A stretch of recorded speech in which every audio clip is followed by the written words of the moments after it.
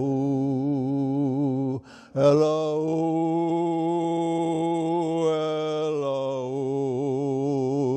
Elahu, Elahu.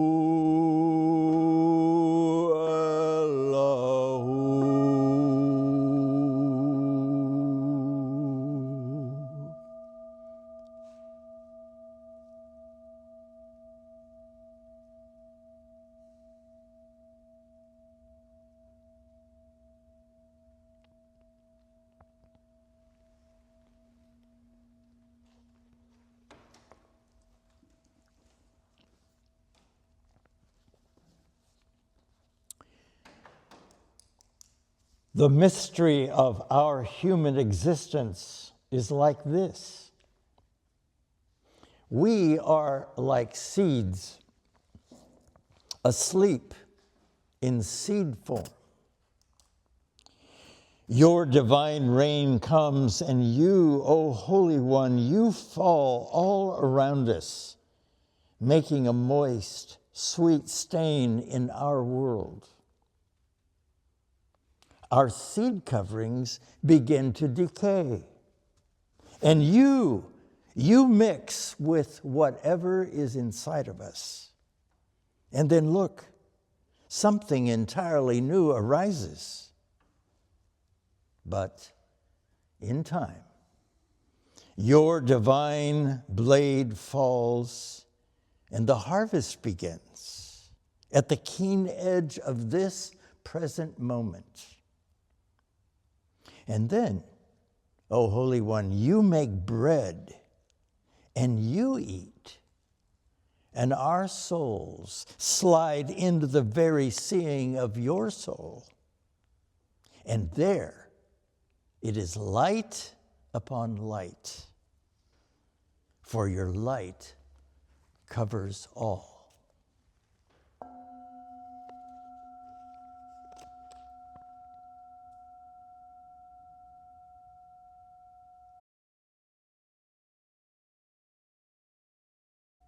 Elahu,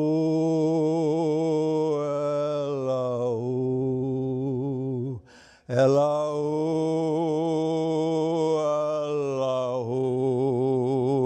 Elahu, Elahu,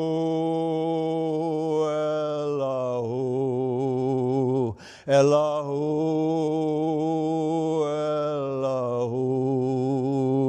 Elahu, Elahu, Elahu. Allahu, Allahu, Allahu, Allahu, Allahu,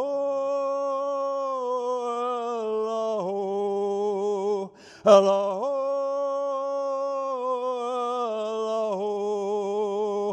Allahu, Allahu, Allahu, Allahu, Allahu,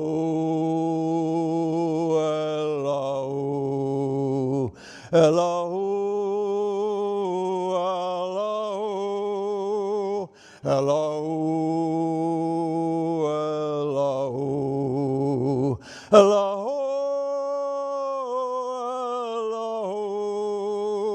Allahu.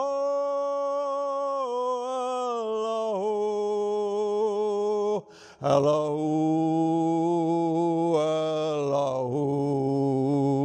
Allahu, Allahu, Allahu,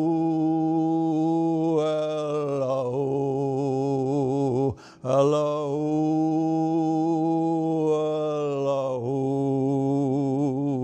Allahu, Allahu, Allahu,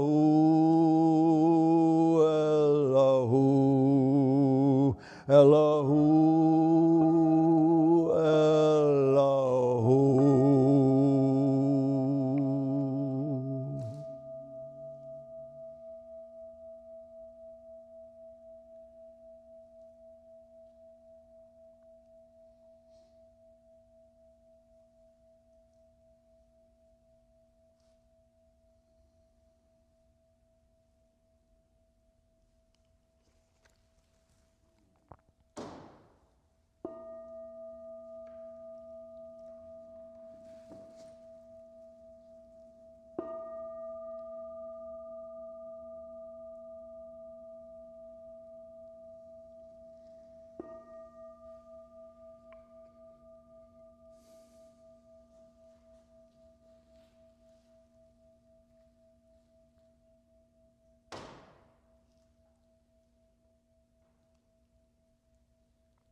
Amen.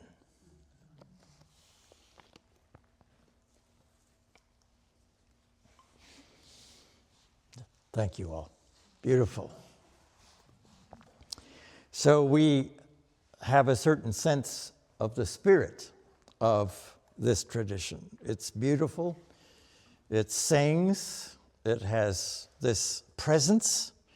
And you all embodied it. So you're already good Sufis. It is. It was indeed. So I want to start tonight by explaining and giving you a certain picture based upon a particular view of religion. So Sufism, Christianity, Islam are part of a religious tradition. But when we talk about religion, I think in this kind of community, we talk about it in terms of something that's much broader. And I'm going to give you the word that I'll be using, and I want you to understand where I'm coming from.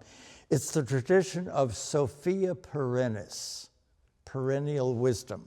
So you may know that Greek phrase, Sophia Perennis. Whoops.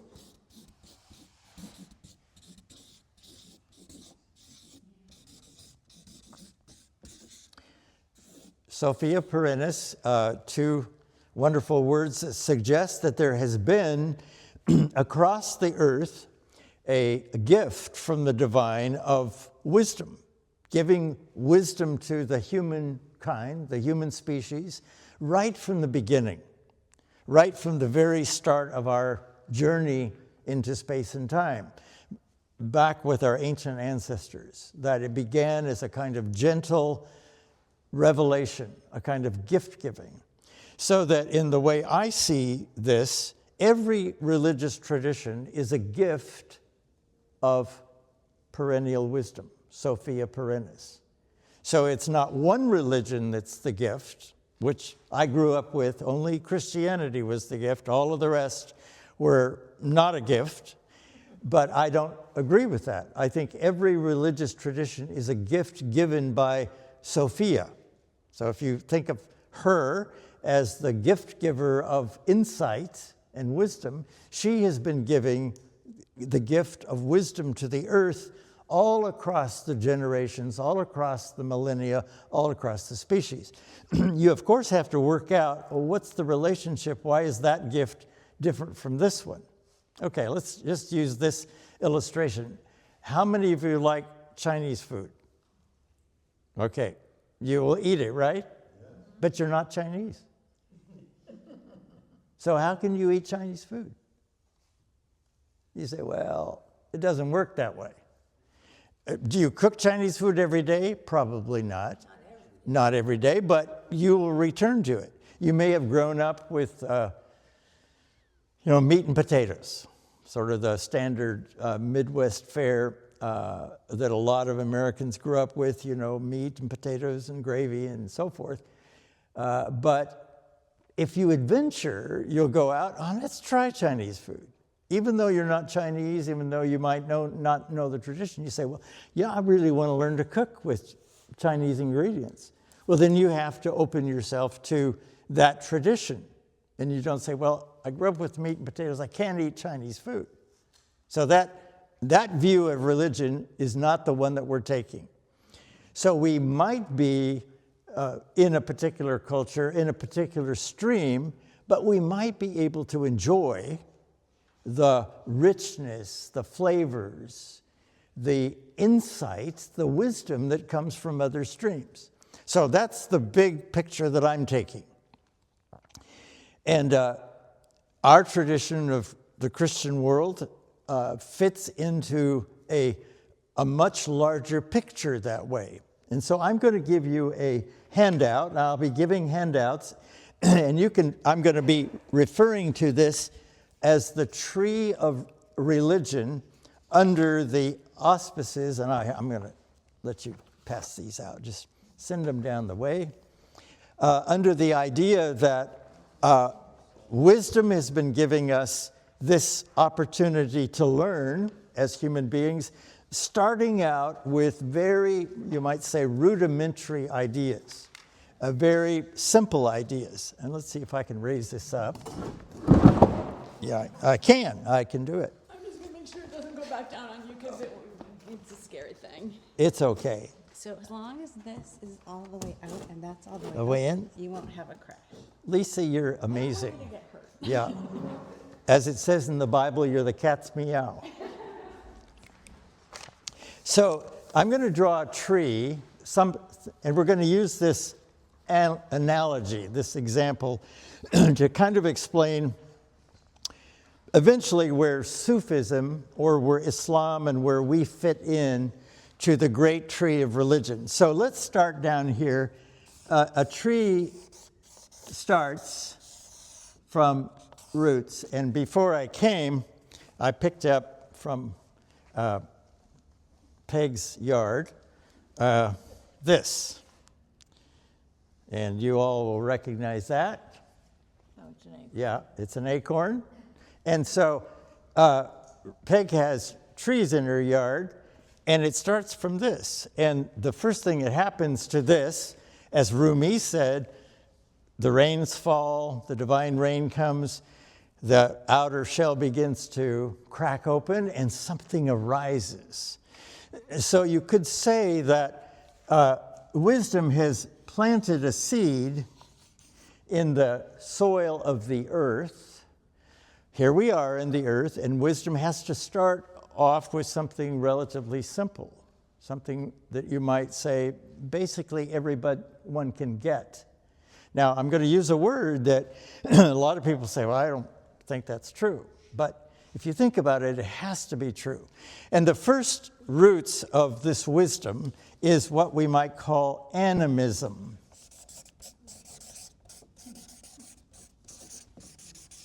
And it comes from this word, anima, which means spirit. So it's the Latin word for spirit, one of the Latin words for spirit. The idea is this, that the universe is full of spirit. Full of spirit. And humans can detect it. So we have a spirit detector. And no matter who you are, you can pick up spirit. You have a detector inside of you. Little kids. Collective unconscious? I would wait for later for collective unconscious. I would put collective unconscious in a slightly different category, but I get where you're going. But you watch little kids, and they'll sing, and they'll be exuberant, and they'll be full. And then you talk to almost every culture, and I've been in many parts of the world, and you say, well, what do you think about the earth? What do you think about the heavens? And people say, it's full of something. It's full of spirit. So the experience of the cosmos, the earth, our existence here, we begin to touch spirit, and spirit comes through the universe touching us. So that's the first religious experience. And if you think about your own life, when was the first time as a kid you started to detect that was something bigger than you? Bigger than, that was greater, that was spiritual. You had those experiences as little kids. That was your animistic experience. That was the beginning point of your experience. And that's true for the whole of humanity. Then, if I said, okay, well, I saw you nod your head, and if I came around and said, well, tell us the story. Tell us the story of that experience. The first time you really detected there's something going on here. There's something in the universe. We would begin to tell stories, and the tree would begin to grow. So what we might call this trunk, we might call this the storytelling period. And I will call it the mythological period of the development of the stories, the mythologies, meaning we began to tell the story trying to explain the meaning of our experience. It's like this, or it's like that, and I had this experience. And then the stories get big. They have big stories, and whole tribes tell stories and whole cultures tell stories, and they remember these stories, and our ancestors had these experiences out in the universe. And they began to shape these stories and share these stories and write down these stories. And discover that And the story over here is the exactly. And that's Beverly, and she's got it. Because you have the great mythologers like Joseph Campbell, Mircea Eliade, and many others who collected the stories that people began to tell around the world, and they sound similar. And it's like if I said, well, tell me your story, Ginger, and then if I said, okay, Bev, tell me your story, and Nancy, tell me your story, and Charles, tell me your story, and Jim, no, Bill, tell me your story, Angela, tell me your story, and I go around and I said, tell me your story, we would hear similar things. They wouldn't be the same, but there would be a kind of resonance in the stories. So if you listen to the stories across the planet, there's a resonance. Then if you say, well, what does that mean? You ever thought about philosophically, theologically, what does it mean? Then you begin, the tree starts to branch.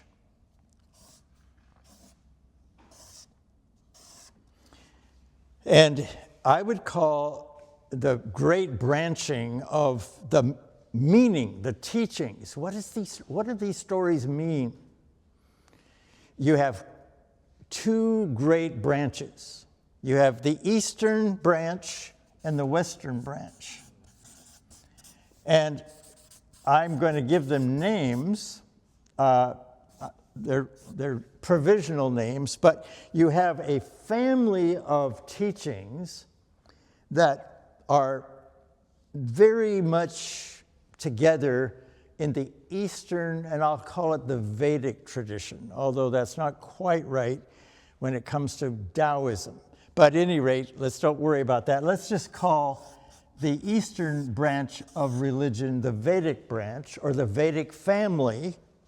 And that would include three great religions, and that would be Taoism, Hinduism, they're about the same age, and Buddhism. So those three great, and there are other side branches, and there's many branchings, and they go out and out into the tree. And then in the West, we say Abrahamic traditions. Okay. But I'm going to give you a new word that we're going to share, because I think we're shortchanging Sarah. So I call it the Absarian traditions. So Absarian.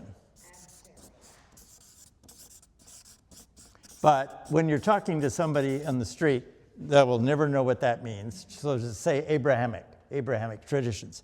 So the great-grandfather and grandmother of the western branch is Abraham and Sarah. And this icon says that Abraham and Sarah were visited by three angels. And the three angels, I think, are the angel of Judaism, Christianity, and Islam. So this is one way of interpreting this. Okay, it's Judaism, Christianity, Islam. Oh, Islam. So those are the three Abrahamic traditions. So just like these three relate, the Vedic three relate, and we have the beginning of what we might call the great sacred traditions that produce a full canopy with multiple thousands and thousands and thousands of branches and twigs. And when I grew up, and I told you already, I grew up Amish, we thought we were the only religion on the planet. The only true religion. Everybody else was, well, whatever. But a lot of people get off on their little branch and they think they're the only part of the branch, only part of the tree. They don't realize, oh, I belong to a family, one of the great families. And in this, the tree produces fruit. So the fruit that falls and is so sweet is the mystical tradition out of each part of that tree. So you could call Sufism the fruit of the tree of the branch of Islam. So the sweetness, and when I read that poetry of Rumi, you got it, you heard it, you knew there was true. It may not be your religion, but it was true. You know, oh, there was resonance inside of you. So if you could say each one of the branches, so in this case, it would be Christianity, Judaism, Christianity, and Islam, they share the same grandparents. We all share the same grandparents. In the Eastern traditions, it would be Hinduism, maybe the oldest, Taoism, and Buddhism. And if you study any of these traditions, let's take Buddhism, there are multiple branches within Buddhism. So to know Buddhism, you need to know the Mahayana tradition, the Hinayana tradition, and so forth. And then there's the Japanese variety, and there's a melding together of Taoism and Buddhism, and you get a new form, and there's multiple variations. And you can go down into each one of these and it's just a world, it's a universe. So you might say that the Spirit gives rise to stories and experiences that give rise to teachings, and the teachings eventually result in mystical tradition. So when we sat in practice, we were way down the line of Islamic tradition. We'd already come through the animistic, and I'll explain what that means in terms of these faiths and the stories. And then we were into the teachings. And so if you say, well, what does Rumi's poem mean? What does that mean, light upon light? Well, that is actually a reference to a verse in the Quran, Nur ala Nur. The light of the divine pours out, and it's just light falling upon light, falling upon light. So that's a teaching that's a part. But when you heard it, you picked up the fruit and you ate it, and you said, that's so sweet. So where does it come from? I don't know. I just like this. It's really good. And you eat it, and it's so sweet. But it comes from all of this. Now, here's an interesting experience. And let's see, where are we? Don't have much longer because I want to give you opportunity to talk, but I want to go down enough to give us a context where we'll jump right into the Abrahamic stream and then how we got to Sufism tomorrow. So how many of you know the idea of what is called the axial age? Okay, a number of you have heard of the axial age. Let me give you a brief explanation. So as you come up the tree, you have centuries of what we might call our ancestors believing in the spirits. The spirit of the river, the spirit of the mountain, the spirit of the earth, the spirit that's coming up out of the stars, the spirit that's coming from the sun, so forth. And they experience it. And then you say, well, what is this spirit?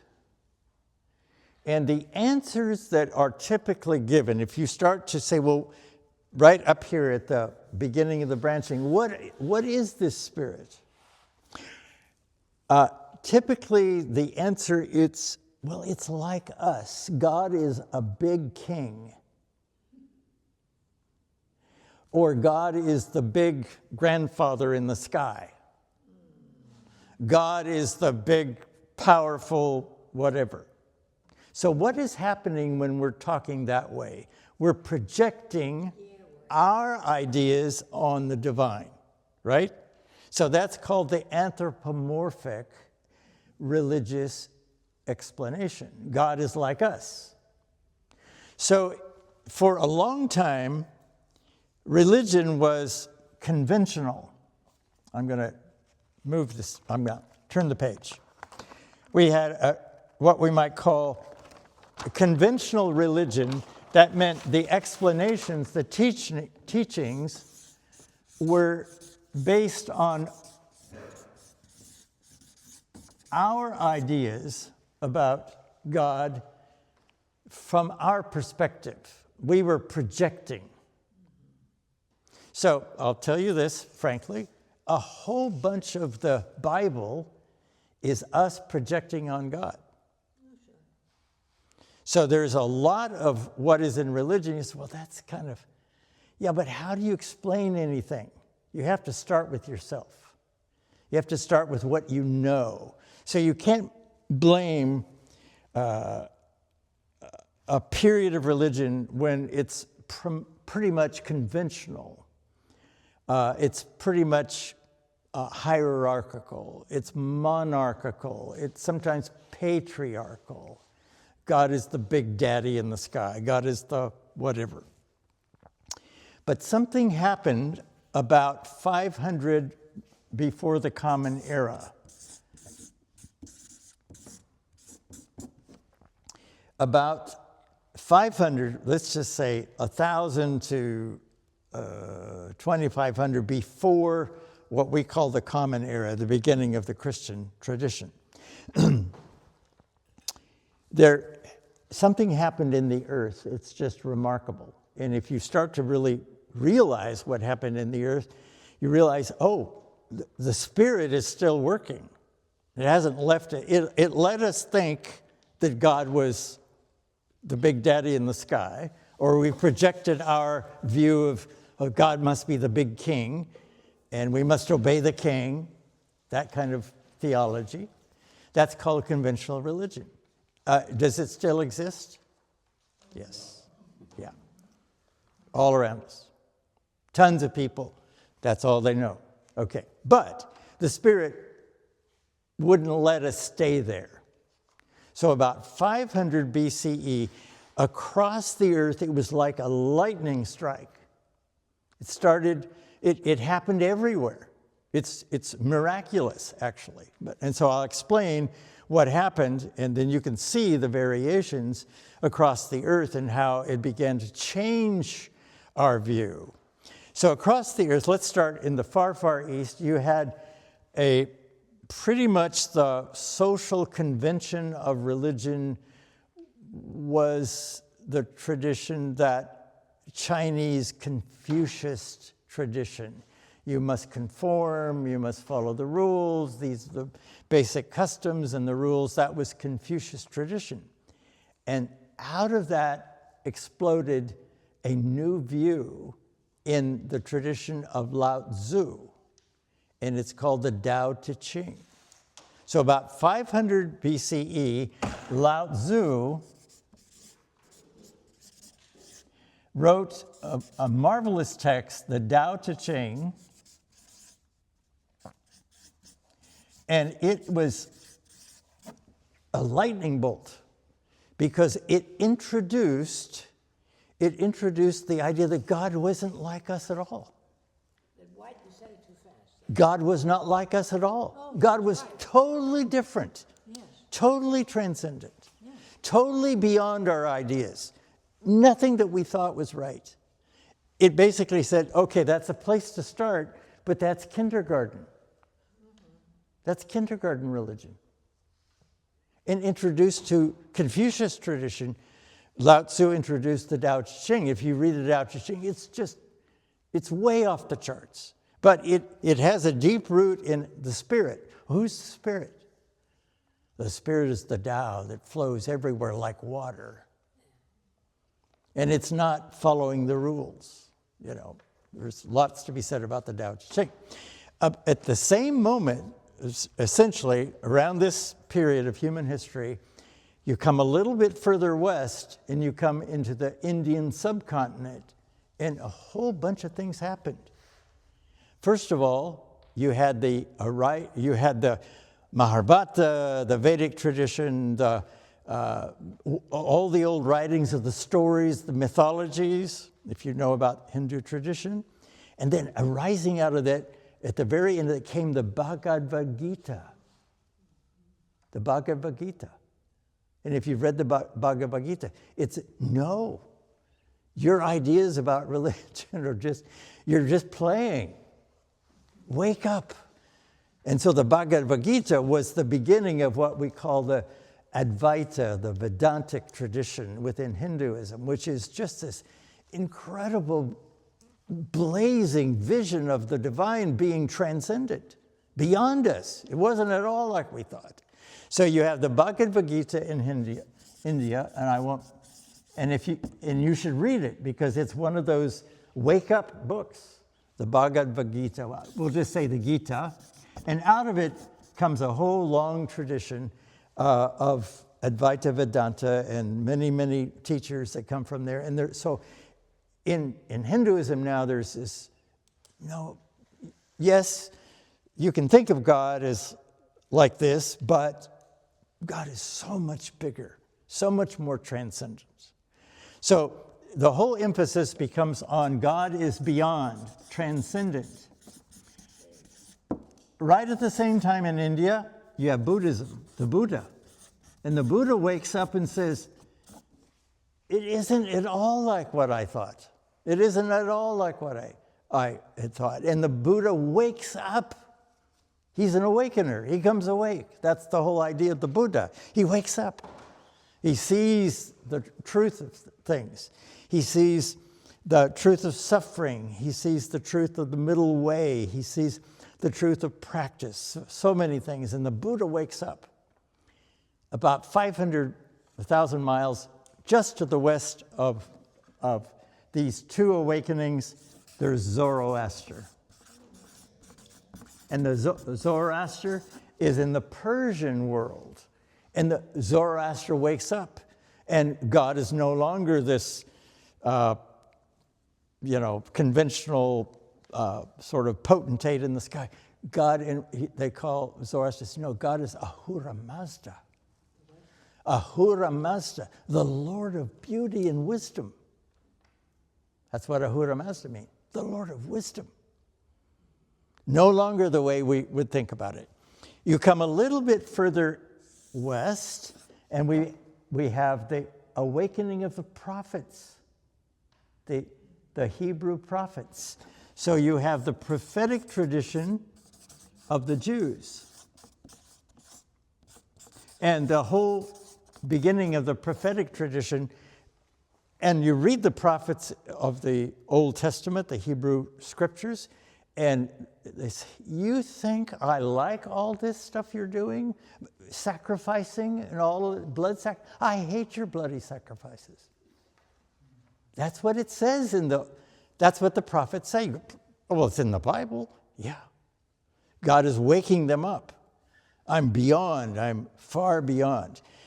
Come a little bit further west, and you have what we might call the pre-Socratic philosophers. So we don't know them unless you study them, but Socratic philosophers. So we're familiar with the stories of Mount Olympus. You know the mythologies of Mount Olympus? Well, that's sort of like Peyton Place, There were stories, they told things, we were trying to get our head around what was happening in terms of spirit. But the pre-Socratic tradition was amazing. You had Parmenides, you had Pythagoras, you had Empedocles, these great philosophers. Says, God isn't at all like that. He's not soap opera on the mountain. There's no soap opera on the mountain. God is beyond that. And you keep coming further west, and perhaps the Druidic tradition among the Celtic people. And you come on further into the Americas, and I have friends, good friends in the native tradition, and they said, we began to wake up.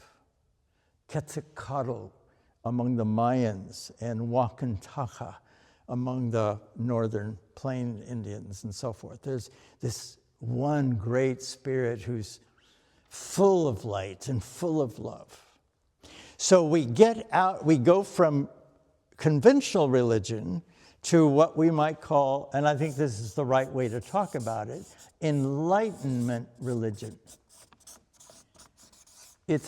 Religion begins to be full of transcendent light. And practitioners are beings who enter into the transcendent light of the divine. So, did you have your hand up? Yes. Yeah, do. This is around 500 BCE, but how, like 100 years, 200 years? What's the time period? Well, it's hard to, Give or take. I would say within a 500-year period. I would say maybe starting at 750 BCE and it ends at 250 BCE. You have 250 BCE is Alexander the Great and all of that turmoil that's coming out of that experience from the Hellenistic world. There's a whole lot of things happening on the planet, but you can just see this lightning bolt and changes conventional religion. Religion will never be the same again. It will always be a competition now between conventional religious thought and Enlightenment thought. You are all practitioners of Enlightenment religion. You maybe don't know that. You have gone from conventional religious ideology or theology to Enlightenment. And sometimes you don't know where does it all come from? How does it work itself out? So then you have to say, well, yeah, Yeshua wasn't alive. That's 500 years later. So we're going to talk about that tomorrow.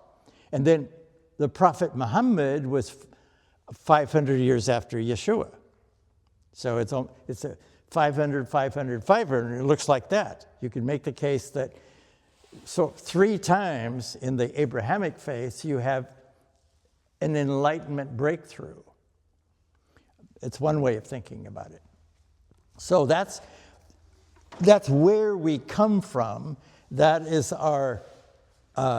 that is the gift that was given, and Islam fits into that giving. Just like Christianity fits into the giving, just like the Hebrew prophets fits into the beginning, but the Hebrew prophets looked at the conventional religion and said, God isn't a king on the mountain. Not at all. Yahweh is not a thunderbolt punishing God. Something else is happening. God doesn't like your bloody sacrifices. So, I mean, that's a wrenching change within the Jewish world. And at the time of Yeshua, they're struggling with that. And there's a whole lot of history to be thought about at that particular point. And then Yeshua arises. Well, what did he do? And then after Yeshua, well, why was it necessary why did the Spirit again give another gift? We'll talk about that tomorrow. And then out of that gift, we have Rumi. So we have the beauty, the fruit of Rumi's poetry and the beautiful poetry that comes from that tradition. So we belong to this family, the Absarian family. And so I could make the case that you've forgotten part of your relationships, that you have other parts of your family that you don't know about. And let's say this does happen. You grow up with your siblings, and 30 years later, somebody says, oh, by the way, there was another brother. Did you ever hear about him? What? No, we have another brother. He lives in Colorado. You're kidding me. And it's a shock. Or, that's one way of thinking about it, that we forgot one branch of our family. It just got split off. Another way to think about it is to just say that we're cousins.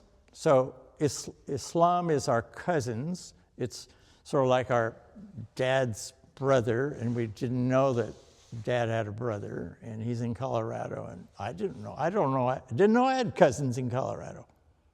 I've only grown up in Virginia. I didn't know about them. And somebody says, you ought to get to know them.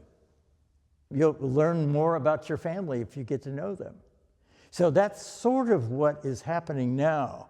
There's a kind of convergence between the three Abrahamic faiths. We're getting to know our Jewish brothers and sisters. We're getting to know the complete family of the Christian world. It's not all Amish. Yeah, I'm sorry, it's not. It's a big shock. It's going to be, it's going to really bother you. If you grew up a Catholic, well, you have Protestant brothers and sisters. If you grew up a Baptist, hey, guess what?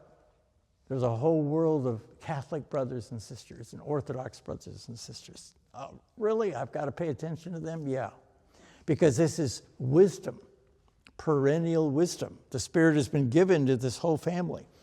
So if you said, okay, there's 3 siblings in a family, the third one comes along, oh yeah, well, we've already done that. So Islam sometimes was treated like the tag-along. Not much attention was paid. And I can tell you that's exactly what happened at the beginning of the Islamic period, is that the Prophet Muhammad felt that he was neglected by the older brothers and sisters. And I'll tell you that story. But nonetheless, there's been kindness, there's been goodness, and there's been real trouble. So sometimes in a family there can be real trouble. And sometimes the family fights are bigger than the fights outside the family. So that's part of what happens in this. But we're human beings, and we're growing up, we're learning. And the Spirit, Sophia, because in the early tradition of Christianity, Sophia was the sacred spirit, the Holy Spirit. And it was a feminine spirit. So she has been teaching us. She's been opening the door. She's been helping us remember, don't go back to sleep, receive the light. You can eat Chinese food. It's okay. You're not Chinese? It's okay. Eat some Chinese food. So this has been part of the evolution, and you all are folk that are not afraid.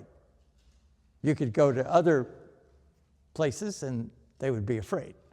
They would be, can't eat Chinese food here.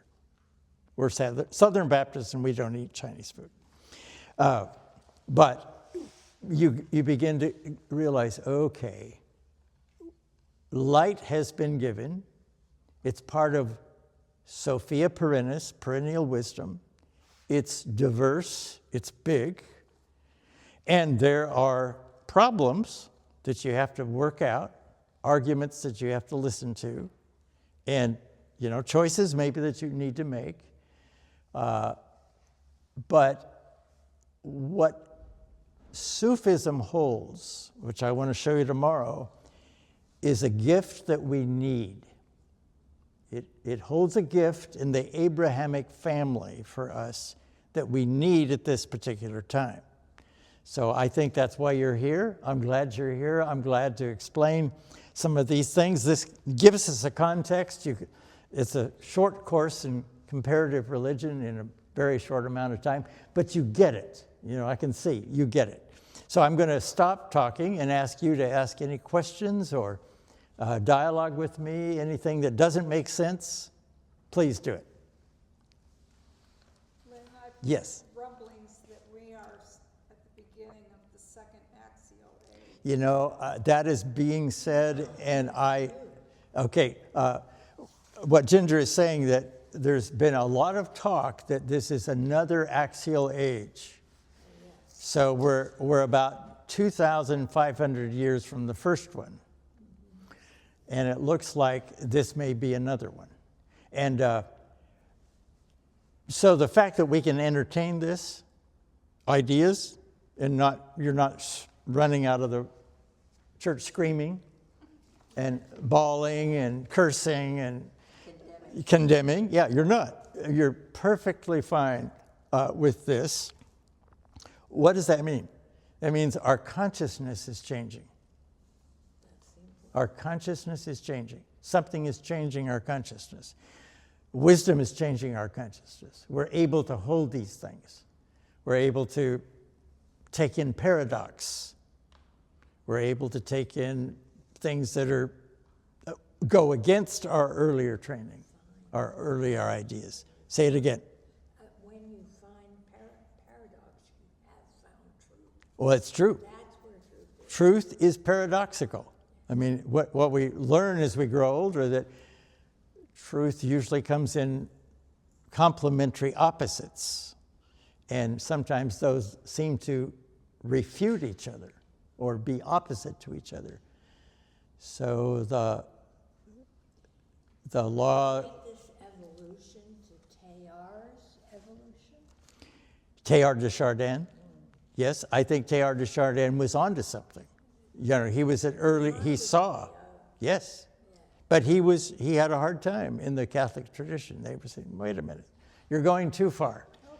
Yeah. No, you're not going too far. You've already received it. They told him, yeah. No.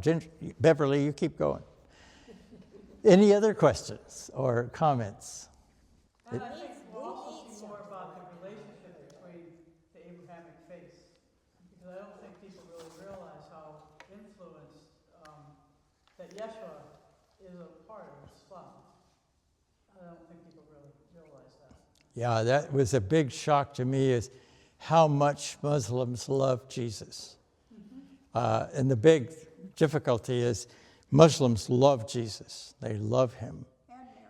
And Mary, exactly. And then a Muslim will say, well, do you like the prophet? Do you love the prophet Muhammad?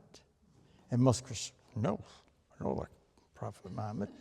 And it's just like, oh, but we love Jesus. And you don't like Muhammad? And so I want to make, by the time this is over, maybe a little bit, yeah, I love him too. He's one of my brothers. He's one of the prophets. So I consider him a prophet in the tradition. So when the Enlightenment prophets started to pop up, he's one of the latter Enlightenment prophets. But we'll talk more about that. But thank you all very, very much. Thank you for coming.